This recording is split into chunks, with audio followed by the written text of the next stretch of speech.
There is a match being built right now that could genuinely change the Bloodline story forever, and most people still don't fully understand what's actually at stake when those tribal combat rules kick in.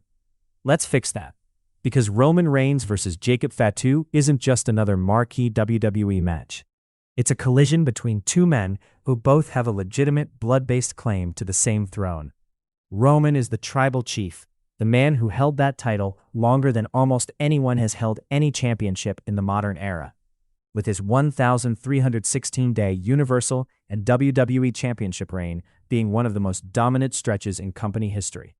Jacob Fatu, on the other hand, is a Samoan powerhouse from the legendary Anoa'i family, the same family tree that produced Roman himself, along with The Rock, Umaga, Rikishi, and the Wild Samoans.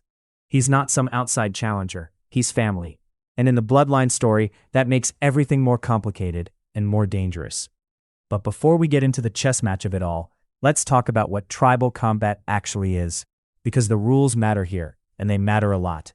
Tribal combat is WWE's version of a no-holds-barred, falls-count-anywhere environment, but with a specific cultural framing built around the Bloodline storyline. There are no disqualifications. There are no countouts. The match doesn't end until someone is pinned or submits, and it can happen anywhere in or around the arena. That means the floor, the announce table, the steps, the crowd barriers, all of it is fair game. Weapons aren't just allowed, they're expected. We've seen chairs, tables, steel steps, and whatever else happens to be nearby all become part of the storytelling inside a tribal combat match. The format was essentially born out of the internal conflict of the Bloodline itself. When Roman first used this stipulation, the idea was rooted in old-school Samoan tradition that disputes within the family are settled on their own terms, outside the normal rules of WWE competition. It was a way of saying this isn't sport anymore, this is family business. And when you frame it that way, the violence has a different weight to it. Every weapon shot means something more. Every near fall carries extra consequence. Now apply that to Fatu specifically. Jacob Fatu spent years building a reputation on the independent circuit as an absolute wrecking machine. His time in Major League Wrestling showed the world what he was capable of, a 6'2", nearly 300-pound athlete who moves like someone half his size, combining aerial ability with raw power in a way that very few wrestlers in history have managed. When WWE signed him and placed him inside the Bloodline, it wasn't just a talent acquisition, it was a story engine. Because Fatu didn't come in as a fan-favorite babyface, getting his moment in the sun. He came in aligned with Solo Sikoa's version of the Bloodline, the faction that had turned on Roman, dismantled the original group, and declared themselves the real future of the family. That context is everything going into Italy.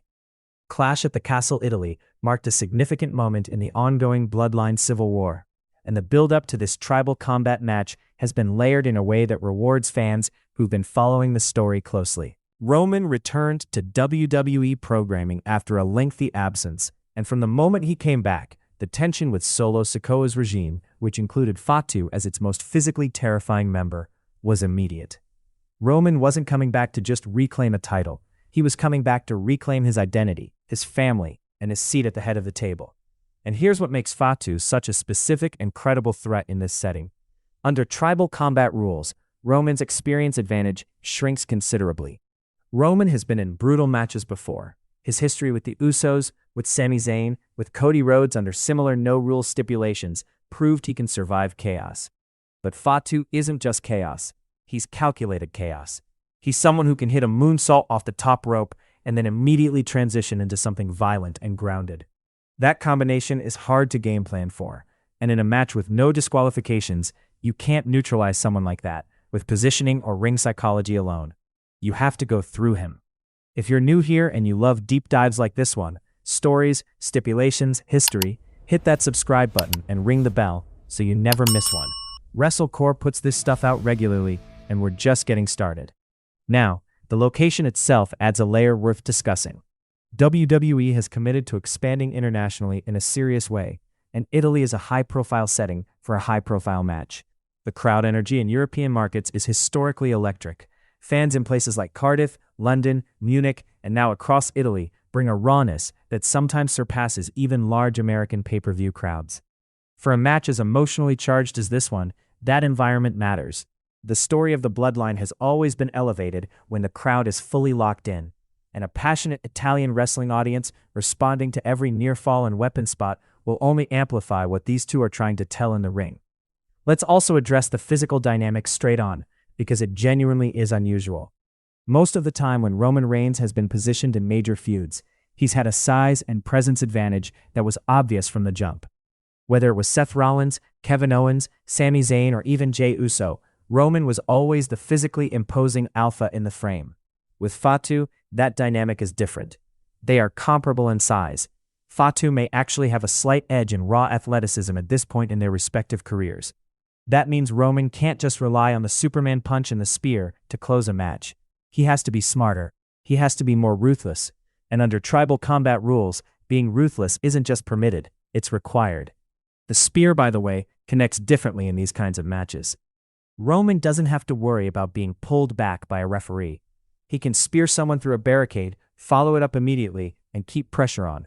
That's a significant offensive weapon in this environment. But flip that around, Fatu has his own finishing ability, including a moonsault that, if it connects in a high-stakes moment, is going to bring any crowd to its feet, no matter where in the world they're sitting. There's also the wildcard element of outside interference.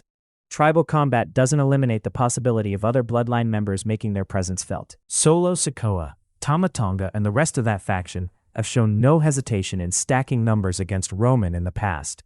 And on the other side, Roman has his own allies, who've proven loyal through some of the roughest moments of this storyline.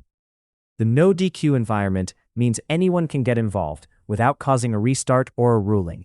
That chaos factor is something both men and everyone watching has to account for going in. What makes this match feel genuinely different from Roman's previous tribal combat outings is that it's Fatu. It's not someone who wandered into a family conflict. It's someone who is of the family, who was recruited by the side that tried to erase Roman's legacy, and who has done more than enough physical damage in WWE to be taken completely seriously as someone who could end Roman's comeback before it fully takes hold. If Roman loses here, the story shifts dramatically. If Roman wins, it's not clean. It never is in tribal combat. And that aftermath will matter just as much as the match itself. This feud has everything the Bloodline story was built on: legacy, loyalty, violence, and the specific kind of hurt that only comes from fighting people who know exactly where you're vulnerable because they were raised the same way. That's what lands on the mat when that bell rings in Italy. If you made it this far, do us a quick favor. Hit the like button, subscribe if you haven't already, and make sure the bell is on. It genuinely helps the channel and means you'll catch every breakdown we drop. This one is going to be talked about for a long time.